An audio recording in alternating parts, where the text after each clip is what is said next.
Have you ever felt like no matter how hard you try, life keeps pushing back? Like every step forward is met with 2 steps of resistance?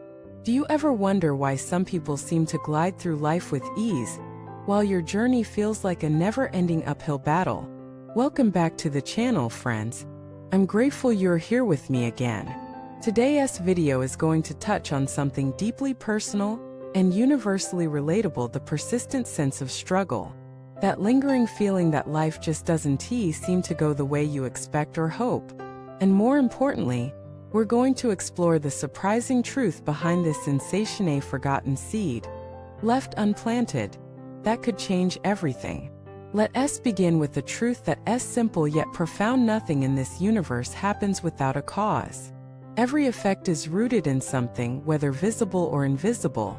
This is the essence of karma, not punishment, not superstition, but the law of cause and effect.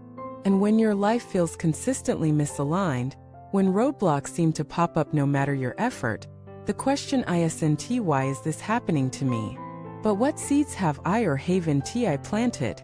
Imagine a farmer. He tills the soil, waters the land, waits patiently but never actually plants a seed. Months later, he looks over his barren field and says, "Why isn't anything growing?" Does that sound absurd? Perhaps. But that's exactly what many of us do in our own lives. We cultivate plans. We build strategies. We work hard. But we forget to plant the most important seed of all, the seed of intention rooted in kindness, selflessness, and wisdom. Let me tell you a story. A man named Julian spent years chasing success. He worked tirelessly, stayed late, networked endlessly. On paper, he was doing everything right. But something was always off. Promotions would slip through his fingers. Partnerships would collapse. Relationships would sour without clear reason. He became bitter, asking, why is life so unfair? One day, during a silent retreat he reluctantly attended at a friend's suggestion, he had a realization. As he sat with his thoughts stripped of distraction, he saw clearly for the first time that his efforts, though impressive, were rooted in ego. He was planting seeds, but seeds of comparison, competition, and self-centered ambition. That retreat changed him. He started shifting his intention. Not perfectly, but slowly. He began asking in every action, is this rooted in generosity? Is this beneficial to others? Within a year, things began to change. Opportunities flowed. Peace emerged. Not because life got easier, but because his energy became aligned. That is the power of planting the right seed. So what is this forgotten seed we're talking about? It is the seed of bodhicitta, the aspiration to awaken not just for your own liberation, but for the benefit of all beings. It's the most powerful force in the universe, and yet, in our modern world of individualism, it's often neglected. When you plant the seed of bodhicitta in your daily life, everything begins to shift. Your suffering becomes meaningful. Your obstacles become training grounds. Your joy becomes expansive. You don't need to be a monk or a saint to do this. You just need to remember.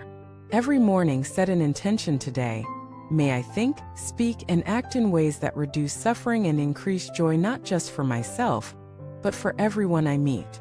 You'll be amazed how this simple shift changes the way life responds to you. When you walk into a meeting with a silent thought, may everyone here feel seen and respected, you bring a different vibration. When you approach a conflict with a silent prayer, may we both grow from this interaction, you shift the outcome. When you offer a smile, a kind word, a moment of patience, not to gain favor, but to uplift another soul, you are planting seeds that will blossom in ways you can't even predict. And let us be clear, this is not about being nice for the sake of being liked.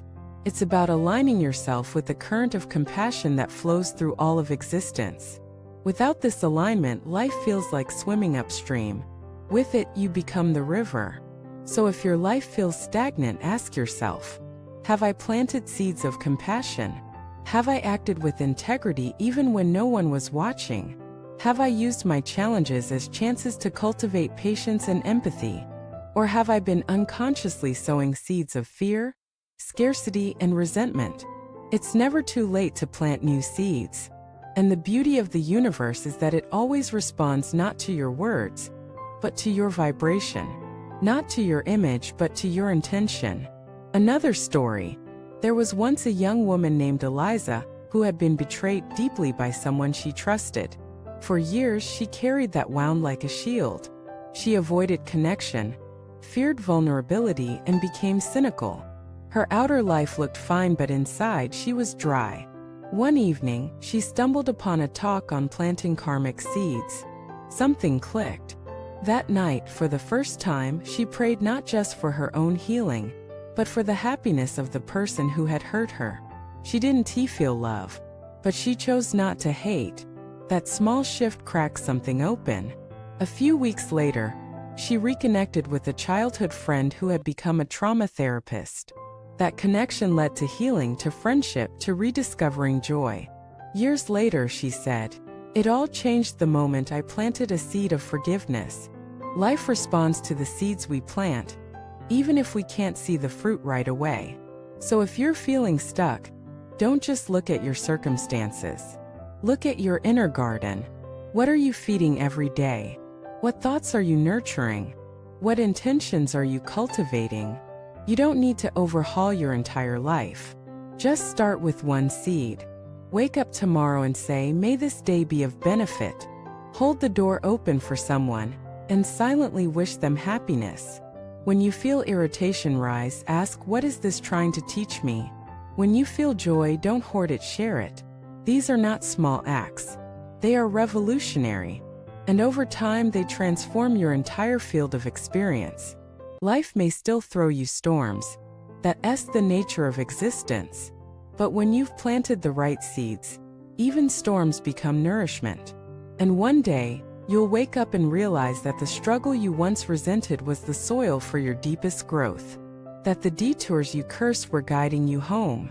That your life didn't need to change, you did. Thank you for watching this video. I hope today's message served as a reminder that your power to shape your life lies not in controlling outcomes, but in cultivating causes. If this touched you, please share your own story of planting a seed and watching it grow. Let us inspire one another. And don't forget to like, subscribe, and share this with someone who might be wondering why their life feels stuck. They may have simply forgotten to plant the seed. I'll see you in the next one.